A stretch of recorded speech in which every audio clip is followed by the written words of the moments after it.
Posteriormente es valorado por neumología y dermatología, los cuales al detectar afección intersticial lo mandan a una radiografía y posteriormente el neumólogo una tomografía, lo mandan al ENIER para valorar, para hacer un manejo integral de esta paciente y poder decidir qué estaba pasando. Llega con nosotros en febrero del 2023 y a la exploración física realmente nada relevante en lo muscular. Podemos ver que la exploración muscular es normal, la fuerza muscular estaba respetada con un MMT8 de 150, tenía discreta descamación en la fina, en el primer y segundo dedo de la mano, de ambas manos y estertores subescapulares.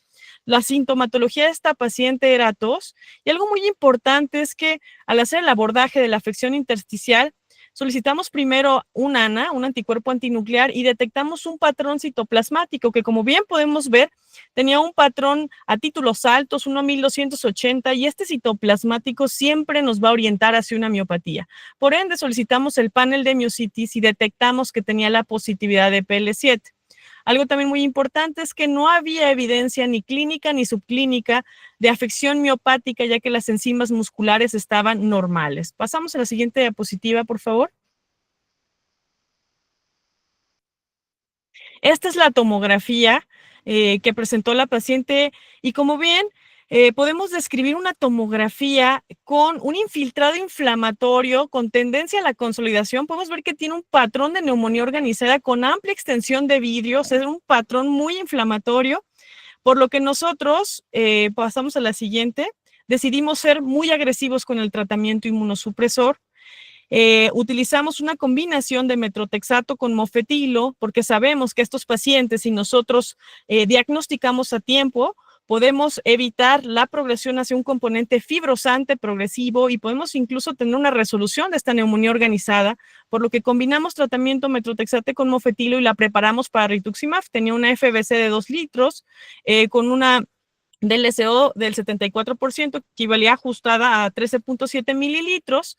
Y algo muy importante es que al aplicar esta terapia inmunosupresora, la paciente presenta estabilidad, incluso mejoría de los síntomas respiratorios y la función respiratoria, y pudimos tener un éxito en la reducción del esteroide.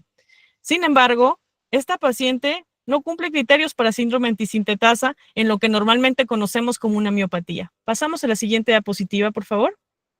¿Y por qué es importante que nosotros tengamos en cuenta esto? Este es un trabajo en colaboración del doctor Rojas Serrano en la clínica donde trabajamos, donde podemos ver que el 70% de los pacientes con antisintetasa, cuando nosotros iniciamos un tratamiento inmunosupresor agresivo, mejoran. Y podemos ver que desde el mes 6, el paciente estabiliza la función y la mantiene. Entonces, la importancia de detectar a estos pacientes a tiempo es cambiarles completamente el pronóstico, mejorar los síntomas clínicos, evitar la progresión hacia un componente fibrosante progresivo y sobre todo impactamos en la mortalidad.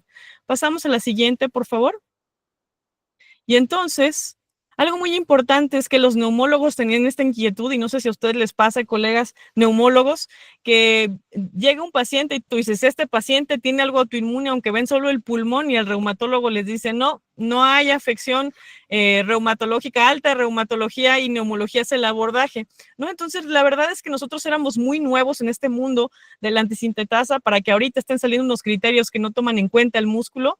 Es importante como órgano dominante, es importante que lo valoremos, porque así fue como estos neumólogos, fue una iniciativa desde Connors y Salomon, que son neumólogos y dijeron, ¿sabes qué? Estos pacientes son una enfermedad autoinmune, necesitan ser tratados y aunque no cumplen criterios clasificatorios y muchas veces son englobados dentro del espectro de la IPAF, hay que darles tratamiento. ¿Qué pasa con estos criterios? Toman en cuenta el anticuerpo anti-ARS, que estos son JO, PL7, PL12, y toman otras manifestaciones clínicas, pero como les comentaba, fueron hallazgos, esfuerzos aislados de neumólogos sin tener una base multicéntrica, multinacional, y que incluso tuvieron una iniciativa de ACR EULAR, que son las organizaciones que tenemos los colegios, tanto americano como europeo, de reumatología, y es ahí, pasamos a la siguiente, por favor, cuando nace esta iniciativa. Estos criterios este proyecto se llama Class Project, fueron llevados a cabo por Rohit Agarwal y Lorenzo Cavagna, fueron los dos líderes en este proyecto, y podemos ver expertos internacionales. Aquí está mi jefe, el doctor Jorge Rojas de América Latina, que es el representante de llevar a cabo estos criterios, y pasamos la siguiente. Y aquí estamos nosotros, que uno diría el trabajo duro por los esclavos de menor jerarquía, pero aquí estamos nosotros, todos mis compañeros, a lo largo de estos 4 años que fuimos llevando este proyecto, 3 años, perdón, que yo me incluí, ellos hasta 5 años, los iniciales, que fue Rohit, Lorenzo, Giovanni, ¿no? Entonces son mi equipo, y la verdad es que fue un esfuerzo de tratar de darle este peso al síndrome antisintetasa, de clasificarlo y darle una importancia al pulmón. Por eso siempre los pongo en mis diapositivas, porque sin ellos no sería posible llevar a cabo estos criterios. Pasamos a la siguiente diapositiva, por favor. Algo muy importante es que los pasos fue hacer una revisión sistemática de la literatura para ver cuáles eran las variables que definían principalmente el síndrome antisintetasa. Posteriormente, de los 4 continentes, se incluyeron tanto muestras séricas como recolección de datos para tratar de hacer una base de datos multinacional que incluyó más de 5,000 pacientes, teniendo en cuenta casos y controles. Y posteriormente se hizo un consenso de expertos donde se valoró cuáles eran los criterios que un médico tenía para decidir que un paciente tenía antisintetasa, tanto clínicos como de laboratorio, y de ahí salieron un set de criterios clasificatorios, y el otro set de criterios clasificatorios que se construyó fue con base en los datos de multicéntricos que se recolectaron de todo el mundo. Posteriormente se hizo un consenso, se validaron, y es lo que les voy a presentar adelante. Pasamos a la siguiente diapositiva.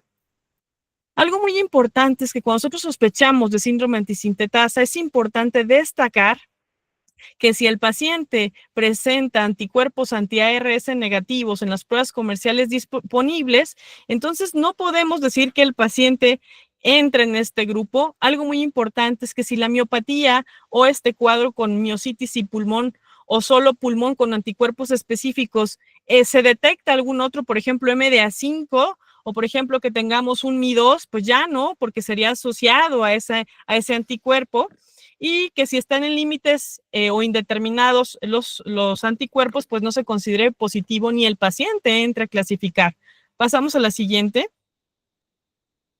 Ahora, estos son los criterios nuevos que les traigo y que quiero discutir con ustedes. Podemos ver que esta paciente previamente no cumpliría criterios clasificatorios de miopatías inflamatorias, que son los de ACR-EULAR 2017, pero actualmente fíjense cómo el antisintetasa lo quitan de una afección miopática como el órgano dominante. Sí, puede cursar con miositis, pero el pulmón toma el mando. Tiene incluso más puntos que lo que es la afección miopática, dándole por ejemplo, a esta paciente 2.5 puntos solo por tener un patrón organizado. Algo importante es que tiene que cumplir al menos un dominio clínico mayor, más la positividad del autoanticuerpo anti-ARS, y si tiene más de 5.5 puntos, es definitivo. ¿Cómo vamos a puntuar esto? Por ejemplo, si son excluyentes, si el paciente tiene una biopsia, solo le das 2 puntos, no puedes tener en cuenta, por ejemplo, si tiene debilidad, y la biopsia solo tomas el criterio mayor, como en lupus, que es como así llevamos los criterios.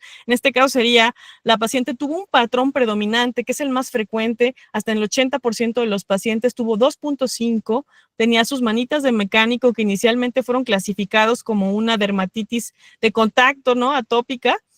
Fueron los 2 diagnósticos que dieron a la paciente, y tenemos la positividad de PL7, y además, algo también muy importante es que tenía un patrón citoplasmático. Entonces, podemos apreciar que esta paciente cumple criterios para síndrome antisintetasa. Y algo importante también a determinar es que también un 13% de los pacientes pueden presentar patrones usuales que no necesariamente son inflamatorios, sino por eso tenemos que excluirlos dentro de esta entidad. Pasamos a la siguiente, por favor. Estos criterios tienen un rendimiento favorable. Podemos ver cómo el criterio definitivo tiene una sensibilidad del 85.5% y una especificidad del 99.8%. Y el probable y el posible, ¿por qué los hicimos? Porque aquí la finalidad fue tratar de darle, uno, incluir los ensayos clínicos para poder estandarizar el manejo de estos pacientes y poder describir mejor a esta población, y otra, porque hay muchos lugares donde no se tiene este autoanticuerpo de anti-ARS por métodos como el inmunoblot, y desde que uno sospeche con el patrón y la clínica puede iniciar tratamiento. Eso es lo bonito de estos criterios. Pasamos a la siguiente diapositiva. Y entonces, retomando el caso, la paciente tiene manos de mecánico, la positividad del PL7 sin miositis, incluso miren, pasa a los 5.5 y casi llega a los 9 puntos, ¿no? Entonces la paciente cumple criterios para antisintetasa. Pasamos la siguiente, por favor. Algo muy importante es que siempre tenemos que tomar, y vienen estos bullets en los criterios que hay que tomar en cuenta. Siempre por el tipo de patología descartar MDA5 y PMSCL, que son los anticuerpos que nos pueden dar neumonías organizadas y síntomas muy similares como la artritis, la artralgia, la descamación de manitas, manos de mecánico en los pacientes con antisintetasa. Algo importante, si están bordes los anticuerpos, no lo vamos a tomar en cuenta. Si tiene 10, por ejemplo, 12, no se toman en cuenta. Y otra situación muy importante que hay que tomar en cuenta es que para Jo, el método que tú consideres, no importa si es ELISA o si es inmunoblot, pero de preferencia para los pacientes que sean no Jo positivos como PL7 o PL12, lo ideal es que sí tengamos al menos un método confirmatorio por inmunoprecipitación si tienes el gold standard o el inmunoblot, ¿no? Y pasamos a la siguiente, por favor. ¿Y por qué es importante que los conozcamos? Porque esta naturaleza heterogénea del síndrome va a demandar esta colaboración internacional para que podamos tener bases de datos multicéntricas, multinacionales, que representen a las poblaciones a nivel del mundo, ¿no? Y es importante que nosotros como neumólogos, reumatólogos y médicos que nos enfrentamos a estos pacientes con afección intersticial, podamos conocerlos y aplicarlos en nuestras poblaciones. Es fundamental resaltar la importancia de la afección pulmonar en estos pacientes, que incluso puede estar aislada, y va a determinar en estos pacientes la evolución y ser un determinante en la morbimortalidad. Entonces, algo importante es que nosotros ya nos quitemos de la mente que el síndrome antisintetasa como tal necesita tener afección miopática. Puede incluso estar con o presentarse como una manifestación aislada, sobre todo en aquellos pacientes no Jo positivos como es PL7 y PL12. Por mi parte sería todo. No sé si ustedes quieran discutir, tengan alguna duda, quieran platicar acerca del caso. Quedo abierta a sus preguntas y sus comentarios. Usted, Perlita, no sé si usted quiere comentar algo. Muchas gracias.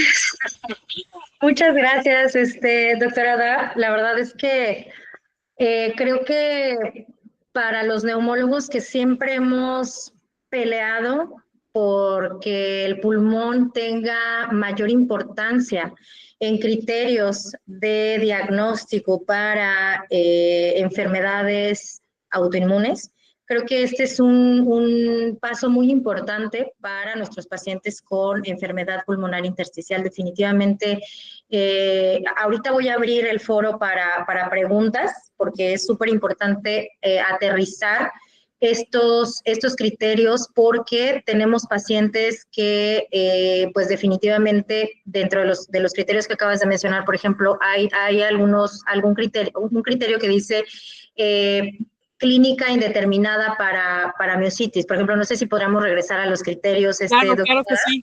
Ahí, por Claro ejemplo, que yo sí. en lo particular, que tengo pues ya muchos años dedicándome a ver pacientes con este tipo de patologías, y que a veces pues nos cuesta muchísimo trabajo clasificar. Por ejemplo, aquí en cuanto a evidencia subclínica de miositis o evidencia clínica de miositis, cuando nosotros estamos en el consultorio, definitivamente nos cuesta trabajo, porque pues evidentemente no somos reumatólogos, ¿verdad?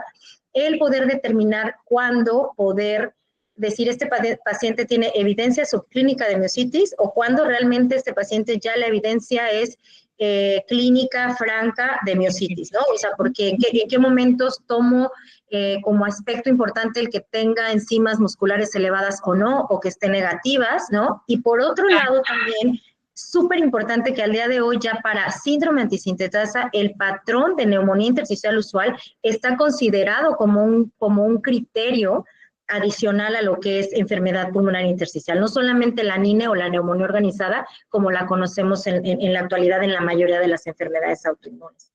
Esa es una pregunta de mi parte y no sé si alguien más tenga alguna pregunta, la pueden escribir en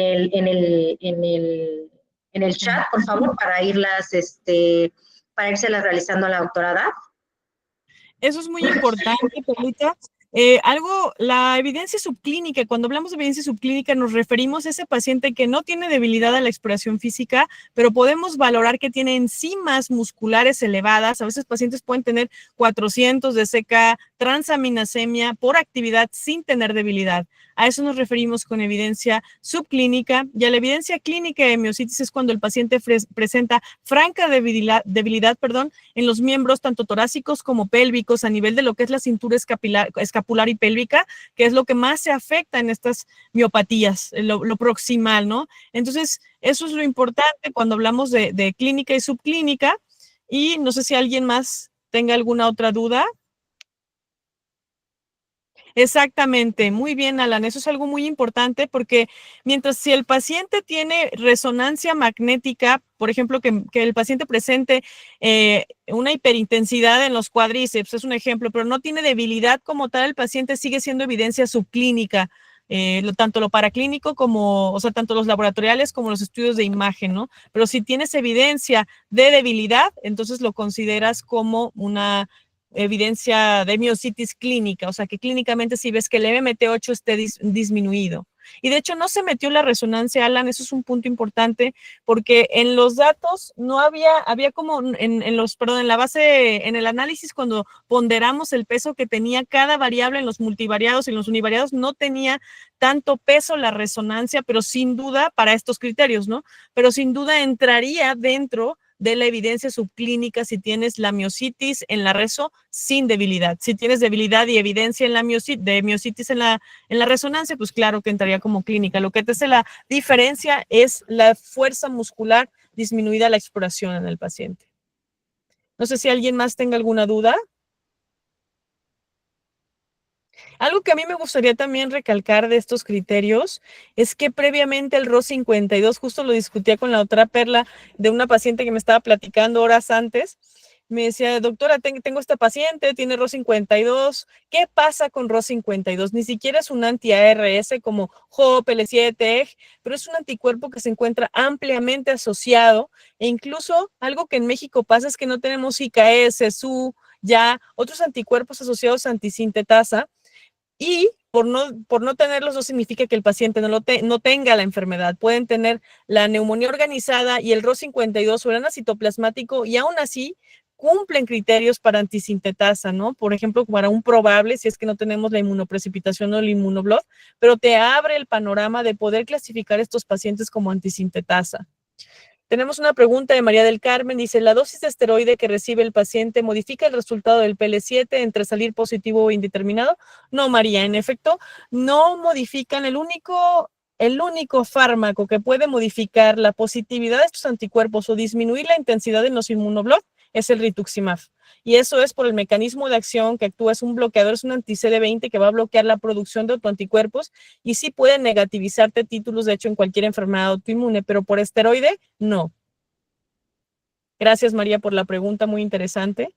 No sé si alguien más tenga alguna duda que quiera discutir. Perfecto, doctora, va a seguir abierto el chat para preguntas a lo largo de estos 10 minutitos adicionales que me voy a permitir mostrarte, doctora Daf, justo en el contexto de esta paciente. Esta paciente es una paciente joven de 55 años que me voy a permitir mostrarles las imágenes. No voy a presentar como tal el caso clínico completo, pero me gustaría inclusive que tomen captura de pantalla de estos criterios que nos acaba de mencionar la doctora Daf. ¿Por qué? Porque vamos a intentar hacer este ejercicio con esta paciente que justo vimos la semana pasada. Es una paciente que les voy a mostrar solamente las imágenes, enfatizando en la importancia de el diagnóstico temprano de estos pacientes, ya que como neumólogos tenemos esta tendencia que como tal debe de ser así, pero debemos de abrir nuestro escenario hacia sospechar otros diagnósticos diferenciales cuando vemos un paciente con consolidaciones en la tomografía, porque si lo identificamos también en los criterios, también es fiebre de origen indeterminado. O sea, estos pacientes pueden llegar a tener fiebre también. Entonces, cuando tenemos un paciente que tiene fiebre, que tiene una tomografía con neumonía organizada, que tiene una procalcitonina negativa, que pues probablemente el paciente es un paciente joven que no tiene factores de riesgo de inmunocompromiso para una neumonía adquirida en la comunidad, etcétera. Es uno de los diagnósticos que definitivamente tenemos que tener en mente, ¿vale? Entonces voy a proyectar de una manera súper rapidísima el caso de esta paciente que acaba de mencionar la doctora Daf, ya que es una paciente que justamente estamos peleando para que pueda entrar a tratamiento con biológico. Definitivamente es una paciente que vimos la semana pasada. Les voy a mostrar de manera muy rápida y les voy a resumir este caso, que es sumamente interesante porque es justamente llevándolo a la práctica lo que vemos en el día a día, ¿vale? Ahí no sé si puedan ver mi pantalla completa.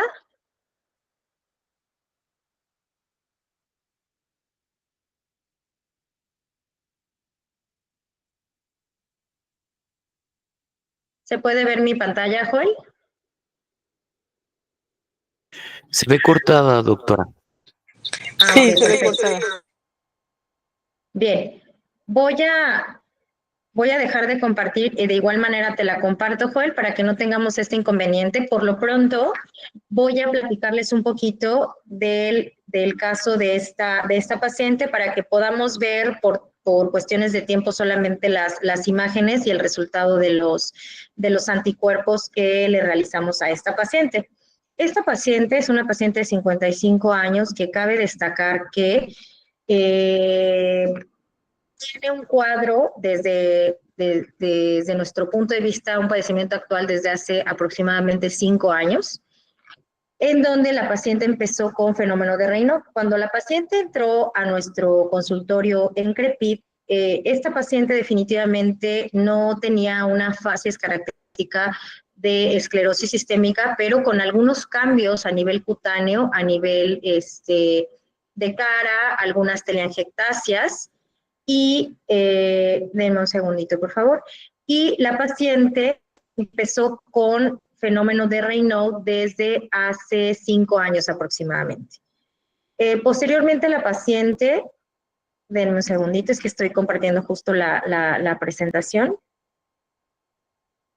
Sí, si gustas puedo ir respondiendo las dudas, Perlita, que salieron en Sí. el chat. Perfecto, adelante, por favor, doctora Daf, adelante. Algo muy importante que menciona Jessica, el ANA es el único patrón que debemos tomar como positivo en anticitoplasma. Mira, si estamos hablando de un anti-ARS, PL7 o todos estos sí porque son citoplasmáticos, entonces la tinción que tú vas a ver como tal al ver el antinuclear es citoplasmático siempre para las miocitis, pero asociadas a antisintetasa. Pero algo muy importante es que, por ejemplo, RO52 no tiene un patrón citoplasmático, no tiene un patrón como característico, incluso puedes tener ANAS negativos con un patrón, con un RO52 positivo en el inmunoblood o en la inmunoprecipitación, o por ejemplo el RO60, que ya lo incluyen en estos criterios también, que nosotros lo asociamos más a Sjögren, ¿no? Importante que vas a tener un moteado fino, entonces dependiendo, pero la mayoría para los típicos como PL7, PL12, en efecto sí es citoplasmático. Y Jesús Alberto pregunta algo muy importante, dice, 3 meses de tratamiento agresivo y posteriormente considerar rituximab. No, la realidad es que si tú tienes, para mí, en mi experiencia, todo paciente con antisintetasa en una fase inflamatoria debe, y sobre todo con amplia extensión, debe de manejarse con biológico. ¿Por qué hacemos estas combinaciones extrañas de Metro-Lev, Flu, Mofemetro? Porque muchas veces no contamos con el biológico en la institución o el paciente, además de no contarlo, no lo puede pagar y entonces usamos terapias combinadas para tratar de inmunosuprimir al paciente y en lo que podemos conseguir el rituximab, ¿no? Lo mandamos al IMSS, lo mandamos al ISSSTE o lo puede comprar, o incluso si no lo puede comprar, combinamos doble, triples esquemas con fármacos convencionales. Pero si ustedes tienen acceso biológico en su paciente, lo ideal es que se inicie la terapia biológica desde que el paciente tiene el diagnóstico. Si tiene amplia extensión, está muy inflamado. También si es una organizada muy pequeña, no tiene menos del 20% de extensión, ponle que tenga un 10% y no llegue con insuficiencia respiratoria como la mayoría de los pacientes que nos llegan acá al INER, podrías intentar solo doble terapia o mofetil incluso, pero todo va a depender de tu paciente. Si tiene amplia extensión y está muy inflamado, lo mejor es combinar desde un inicio el rituximab. Dice, hola, tengo una paciente, hombre de 51 años, con ANA positivo, ELISA Q, PMSL 75 y PL12 indeterminado. El patrón es UIP en el pulmón derecho y organizado en el izquierdo, sin clínica, suficiente para tratarlo con inmunosupresores. Pues mira, aquí la verdad es que sí, tendríamos que ver que, no sé, Linda, si nos puedas profundizar un poquito, si tiene algo clínico, qué título tiene de ANAS, qué positividad, ELISA, dices ANA por ELISA, pídele de preferencia por ELISA, no está bien, tiene que ser por inmunofluorescencia para que puedas ver el patrón. Y la titulación para ver si es importante o no ese anticuerpo, porque si te sale un 80 está negativo, pero si por ejemplo te sale uno 2500, claro que eso es autoinmune, uno 1800, sí. Si Q y PM Claro, es 5, ¿estás por aquí, Linda? sí, hola, ¿me escuchas? Sí, platícame, Linda, tus Hola, órdenes. ¿cómo estás? Te cuento que fue un paciente que ya llegó con esos resultados a mi consultorio. Yo Claro. no le había pedido, incluso le dieron, reumatología le dio de alta, y Claro, no. bueno, el patrón que tiene en el pulmón y es muy interesante porque es heterogéneo, es ese fenotipo que tiene en un pulmón un patrón UIP y en el otro una neumonía organizada clarísima. Yo le mandé a repetir por el sistema de salud público se tarda. Claro. No tengo todavía los resultados, mandé a pedir el ANA por inmunofluorescencia y mandé a repetir el panel de miocitis, pero el paciente me dice que está con progresión de la disnea y me urge tomar decisiones. Mira, yo si fuera tú en lo que espero los paneles sí lo trataba, porque si tú me dijeras es un probable usual o un usual típico y los anticuerpos están en zona gris, yo diría, bueno, ¿sabes qué? Necesita más abordaje, hay que meterlo a biopsia, todo, pero tienes un paciente que hasta ahorita tienes la positividad del ANA. Entonces, tienes un Q y un PMSL que en teoría están positivos, ¿no? O sea, esos sí tienen positividad de más de 15. Yo lo trataría en lo que hago el abordaje, ¿no? Porque acuérdate que en estos pacientes sí tienes esa organización, descartaste infección y estos anticuerpos están positivos. Si le ves algo clínico, vele bien la cara, el primer y segundo dedo de las manos. Si hay un poquito de descamación, los pies de senderista, tienes una IPAF, igual no lo vas a poder clasificar, pero sabes que la etiología va por ahí, ya solo corroborarías con los anticuerpos que tu decisión es correcta, y si no, ya valorarías proceder a una biopsia, pero yo en tu lugar lo trataría. Y yo creo que con ese perfil podrías iniciar con ácido micofenólico y un ciclo de esteroide, o no sé a qué tengas acceso,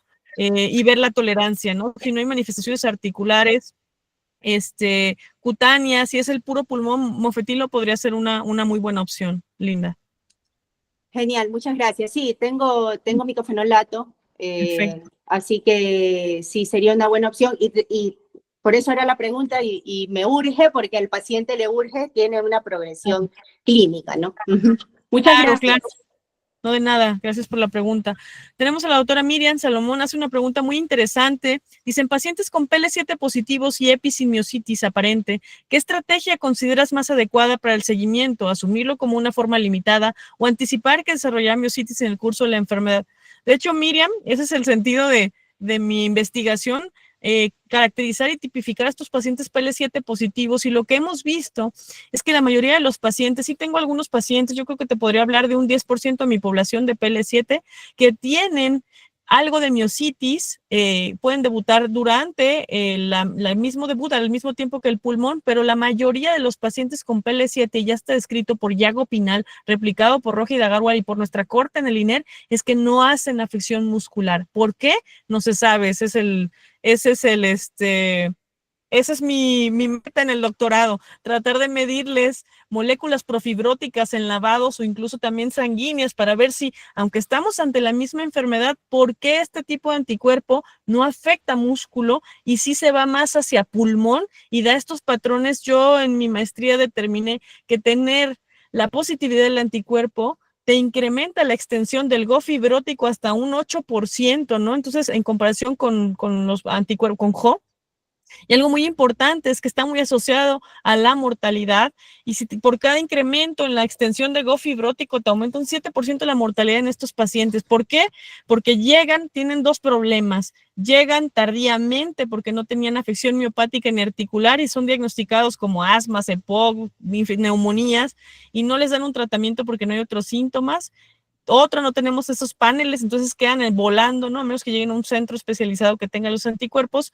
Y la otra, muy importante, es que aunque se diagnostiquen, hemos notado que estos pacientes tienden a tener mayor extensión de la fibrosis. No sabemos por qué pasa eso hasta ahorita en el mundo incluso, pero puede que el paciente al tratarlo ya no te desarrolle miositis, ¿no? La mayoría de las veces es una manifestación aislada en los PL7. No sé si alguien tenga alguna otra duda, si no procedemos con la doctora Perlita. ¿Alguien más que tenga alguna pregunta, algo que quiera discutir? Perfecto, doctora Daf, mil gracias. Creo que van a seguir algunas dudas que espero que podamos aterrizar con este caso que es de la vida real. Nos llegó apenas la semana pasada. No les voy a dar como tal un caso clínico completo, solamente me gustaría enfatizar en la imagen y en el tiempo de la evolución de esta paciente y en el tiempo que tardó en ser referida a CREPIT. Esta es una paciente de 55 años, realmente es muy joven. Ella tiene como antecedente fenómeno de Raynaud desde el 2020, como les comentaba, no tiene fases características de esclerosis sistémica y entre el 2020 y el 2021 fue abordada por reumatología. Reumatología pidió unos anticuerpos antinucleares que fueron, solamente nos los reportaron por justamente enfatizando en la importancia de hacerlos por inmunofluorescencia. Doctora Daf, solamente reportaron pues positividad de los anticuerpos, pero sin especificar qué tipo de patrón, 1 en 160. Vamos a pasar la primera imagen, por favor. Esta tomografía, si le damos play, esta tomografía es del 2021, es una tomografía en donde se muestra vidrio deslustrado bilateral, tenemos afección desde ápices hasta bases, sí, ahí va corriendo la imagen.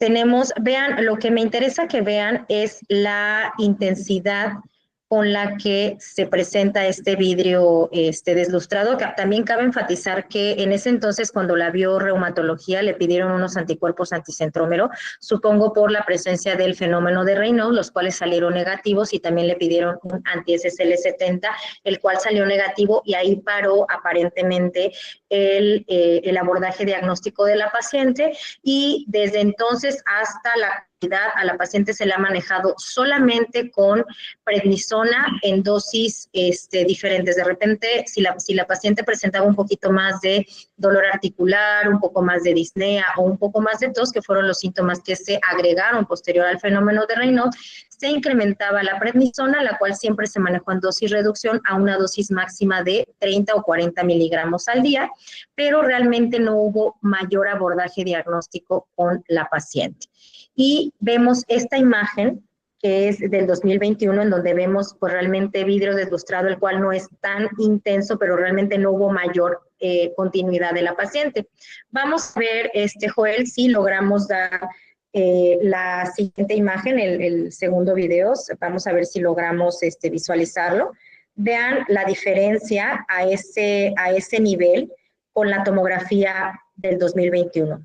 Vean cómo la paciente evolucionó de manera drástica a una neumonía organizada. Pues estamos hablando de aproximadamente 3 años de retraso en la referencia de esta paciente, en donde evidentemente si vemos comparativamente el mismo corte, vemos mucho mayor afección y al día de hoy ya con bronquiectasias, con bronquiolectasias por tracción como tal, no tenemos evidencia de que la paciente haya recibido otro tipo de tratamiento y tampoco mayor abordaje en cuanto a la realización de más anticuerpos.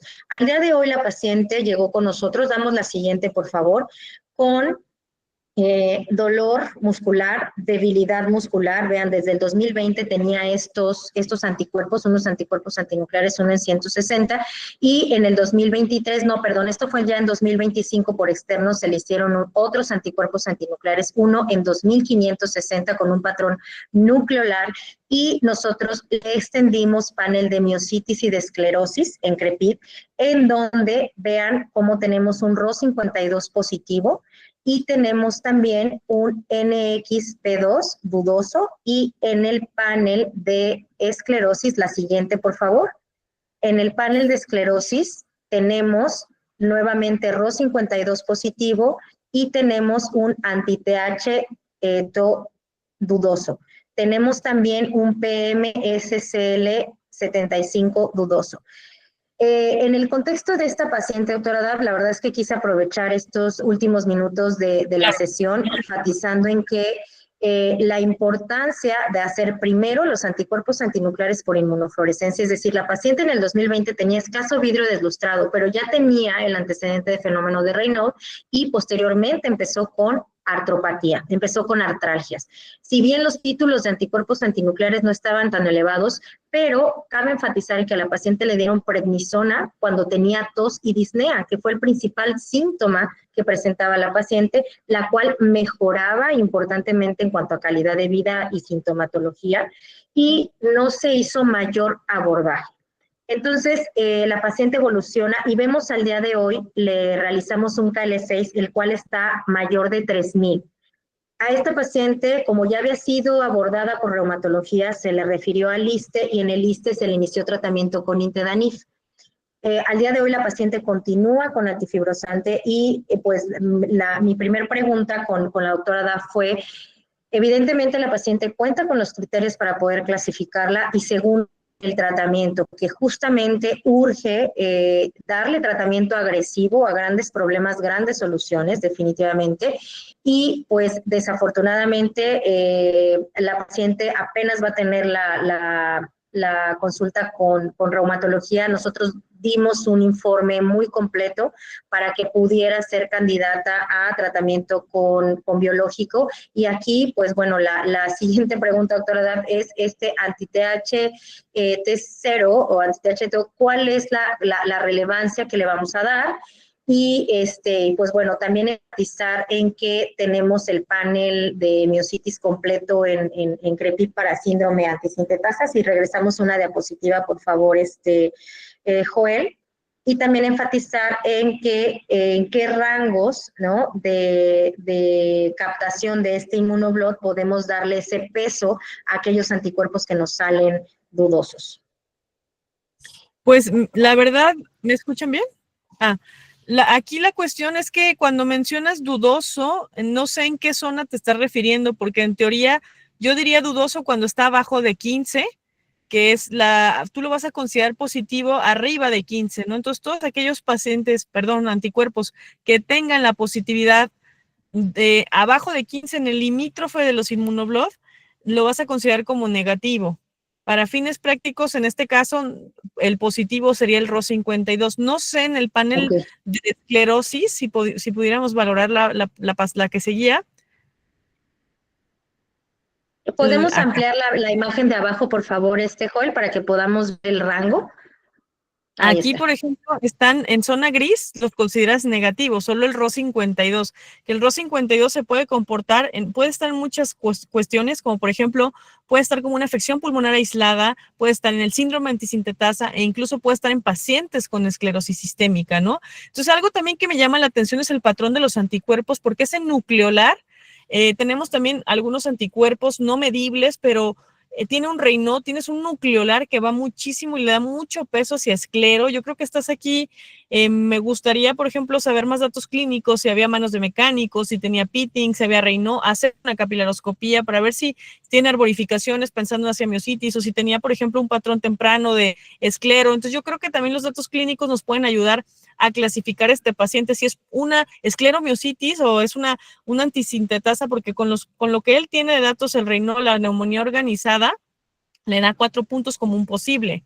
No tienes un definitivo, pero sí me gustaría ampliar, sobre todo por ese nucleolar, el abordaje hacia una capilaros, hacia la clínica del paciente, explorarlo literal sin ropa, ver si hay telangiectasis en cara, en labios, ver si hay telangiectasis en las palmas, ver ese Raynaud, porque puede estar en esclero, pero puede estar también en antisintetasa o en cualquier enfermedad autoinmune hacen Raynaud, pero son muy típicos de estas dos entidades, hacerle una capilar para ver si va ahí.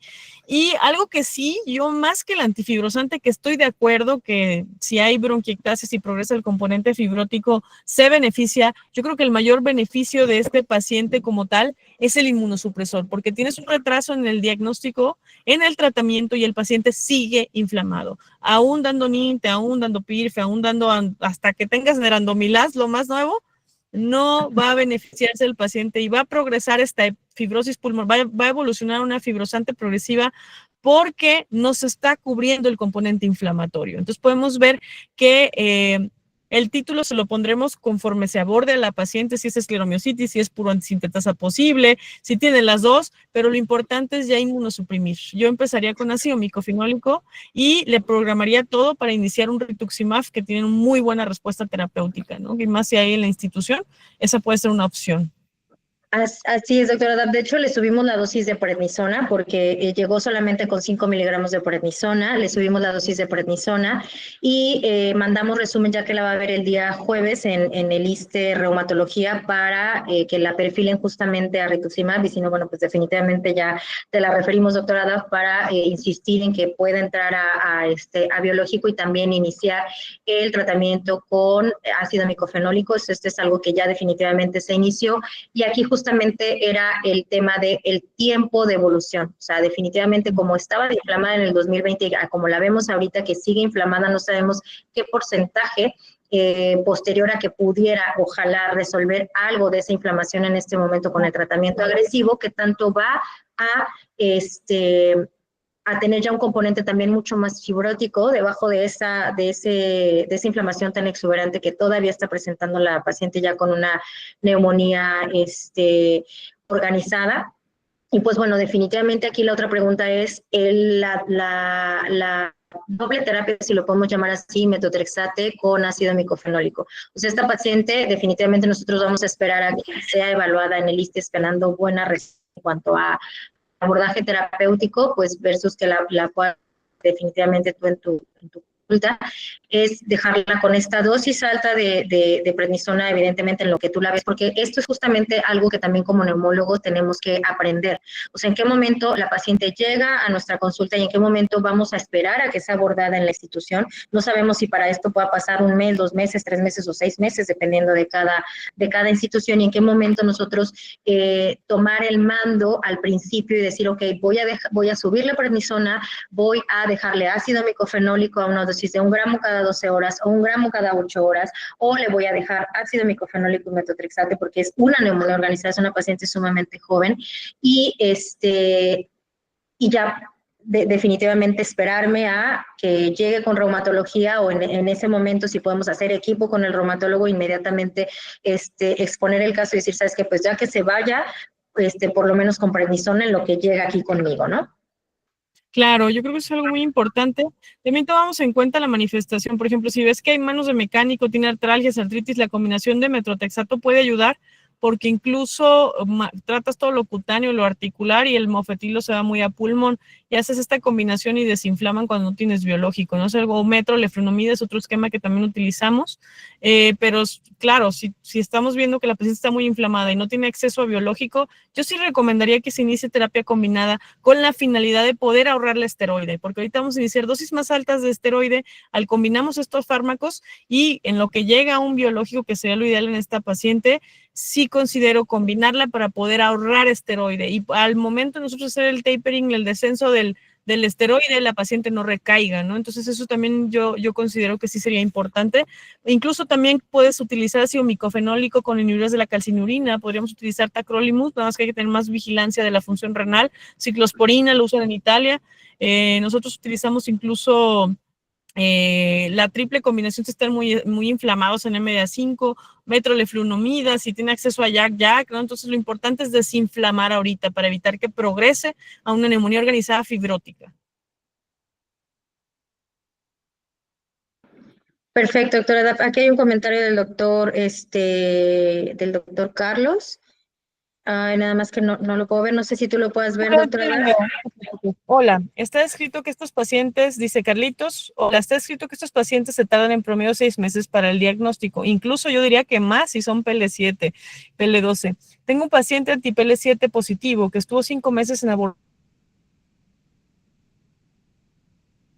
¿Me escuchan bien? Sí, se te fue el audio, Hola, pero ya, hola, ahí creo está. que no se perdió la conexión. No, ahí te escuchamos. Ajá, Listo. perdón, es que los dejé de escuchar. A ver, ya no puedo ver el chat. Denme un segundito, ¿eh? No sé si alguien puede ver el chat. Si gusta, la leo. Sí, por favor, porque de repente no puedo, no sé por qué Hola. dejé de... Ajá. Está escrito que estos pacientes se tardan en promedio 6 meses para el diagnóstico. Tengo un paciente anti-PL7 positiva que estuvo Claro. 5 meses con abordajes no adecuados. Actualmente con manejo biológico y antifibrótico. ¿Ustedes en CREPIT han logrado reducir ese promedio de tiempo en el diagnóstico? Aquí está. ¿Y qué tan rápido lo han hecho? Ya que resulta fundamental diagnosticarlo a tiempo. Es correcto, justo esta paciente nos llegó de primera vez el día 14 de agosto, o sea, prácticamente la paciente tuvo cita en el ISSSTE el día martes. En este tipo de pacientes generalmente tardamos 10 días, que es lo que tarda en reportarse los anticuerpos. Si el paciente ya nos llega con tomografía, es un poquito más rápido, pero en general nuestro promedio con este tipo de pacientes para diagnóstico es no más de 2 semanas. Cabe enfatizar en que nuestro perfil días, tenemos 20 antígenos, somos el único centro en México que tenemos 20 antígenos, 20 anticuerpos, perdón, en este perfil, en donde ya se incluyen anticuerpos para síndrome antisintetasa. Entonces, tratamos de agilizar en la medida de lo posible con esta paciente, como teníamos la premura de que, pues prácticamente la vimos un jueves, ese mismo día tomamos la muestra porque tenía cita el día martes en el ISSSTE, agilizamos toma de muestra, agilizamos el proceso de sus muestras para poder tenerlas lo más pronto posible y que ella ya pudiera llevar los resultados a su institución y tener acceso a biológico, ¿no? Entonces, pero nuestro promedio en general es de aproximadamente 10 días, máximo 2 semanas.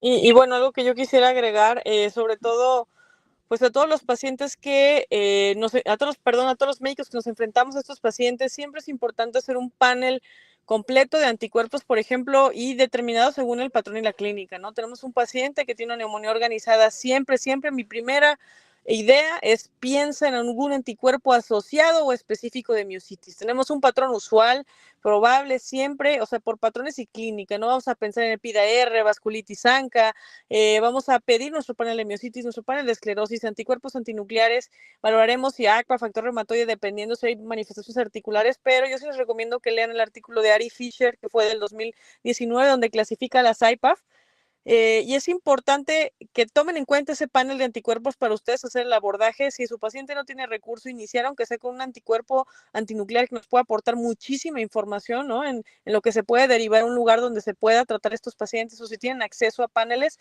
solicitarlos, hacer el abordaje completo para evitar justo ese retraso en el diagnóstico, porque ya vimos que tiempo es pulmón, ¿no? O sea, si ustedes se tardan más en tratarlos en algo que puede ser reversible, yo por eso me encantan y les digo a mis pacientes, aunque a veces me ven feo, si les digo, a mí me fascina la antisintetasa, me fascinan las miositis en el pulmón, porque los ves destruidos en la terapia, casi muriendo, los inmunosuprimes bien y luego ya los ves sentaditos sin oxígeno y con resolución de la organizada, ¿no? Entonces, eso te da gusto ver cómo puedes cambiar la evolución de una enfermedad tan agresiva y que puede ser mortal incluso. Entonces, yo sí quisiera dejar ese mensaje y siempre voy a tratar de transmitirlo porque es el interés de que a mis pacientes les vaya así de bien como trato de hacerlo día a día que los manejo cuando estoy con ellos. Y muy importante que esto se les quede para que puedan iniciar un tratamiento oportuno y evitemos la fibrosis pulmonar progresiva en estos pacientes y sobre todo la mortalidad, ¿no? Y la calidad de vida que van a tener, que incluso puedes quitarles el oxígeno si eres agresivo con el inmunosupresor. Y Correcto, diagnosticar temprano. correcto, doctora Daf. Muchísimas gracias. Realmente es súper importante tener equipo con reumatólogos como tú. Definitivamente cambia la vida de los pacientes. Y bueno, me gustaría cerrar esta sesión, si no hay más preguntas, enfatizando en que pueden en determinado momento, como lo hicimos con esa paciente, referir algún caso que les haya sido de mucha complejidad el poder diagnosticar en algún aspecto desde el punto de vista de diagnóstico que se le puede ofrecer a sus pacientes. Tenemos también esta apertura a poder darles pues ciertos descuentos a aquellos pacientes que no tienen el recurso para poder hacerse, por ejemplo, este panel de miositis, por ejemplo, ¿no? O sea, tenemos ya la experiencia con algunos de nuestros residentes que han rotado en CREPIT. Si llegan a tener algún paciente que sea de escasos recursos, pues damos la posibilidad de poder apoyarlos con descuento y también con la prontitud en cuanto a que puedan ser resultados urgentes y si así lo ameritan los pacientes, definitivamente poder sesionar casos que puedan ser complicados para tanto el abordaje diagnóstico como el tratamiento y evolución de los mismos. Por último, pues esta paciente está tratada con Intedaní porque pues, realmente no tenía todavía el diagnóstico y la paciente había progresado tanto en lo clínico como en pérdida de la función pulmonar y se había considerado cambio a pirfenidona porque la paciente no había respondido, pero como bien lo mencionó la doctora Daf, si la paciente no había respondido es porque no tiene. Entonces determinamos, como sabemos que nuestra institución paramédica América, en nuestras instituciones públicas es un poco complicado estos pacientes. Entonces lo que decidimos fue justamente un resumen para que la paciente pueda tener acceso a rituximab adicional al ácido micofenólico y prednisona que ya lo tiene y definitivamente, perdón, voy a quitar mi cámara, y definitivamente dimos la recomendación de que la paciente por el tiempo de evolución que lleva, aunque sigue inflamada con ese KL6 que está sumamente elevado, que si bien puede ser tanto por inflamación como por progresión y o evolución hacia la fibrosis, continúe con OFEP y no se hiciera el cambio a pirfenidona, porque nos cuesta mucho trabajo que se pueda autorizar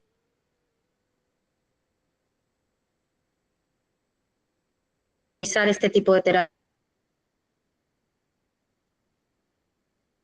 Que es para la patología de base autoinmune definitivamente, que es con rituximab, ácido micofenólico y otros inmunosupresores, ¿vale? Entonces, pues bueno, no sé si hay algún otro comentario. Les agradecemos muchísimo su participación. Nos vemos el próximo mes en nuestra siguiente masterclass. Creo que ya no hay ningún otro comentario. Doctora Daf, nuevamente agradecemos muchísimo tu apoyo para con nuestros pacientes, para con nuestros médicos definitivamente, y si no lo autorizas, sería posible que podamos compartirle a nuestros asistentes tu contacto para que igual puedan tener tu contacto para que puedan referenciarte pacientes, ya que bueno, pues sabemos que además de que eres excelente reumatóloga, eres muy apasionada por cambiar la calidad de vida de nuestros pacientes con enfermedad intersticial, que bueno, pues es nuestra misión en CREPIT.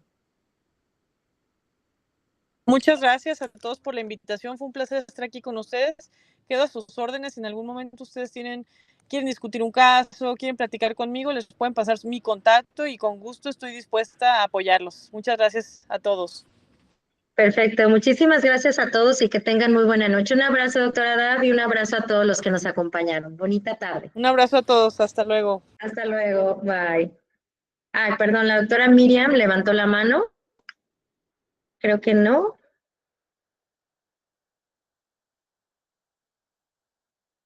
No, creo que no. Bueno, buena noche a todos.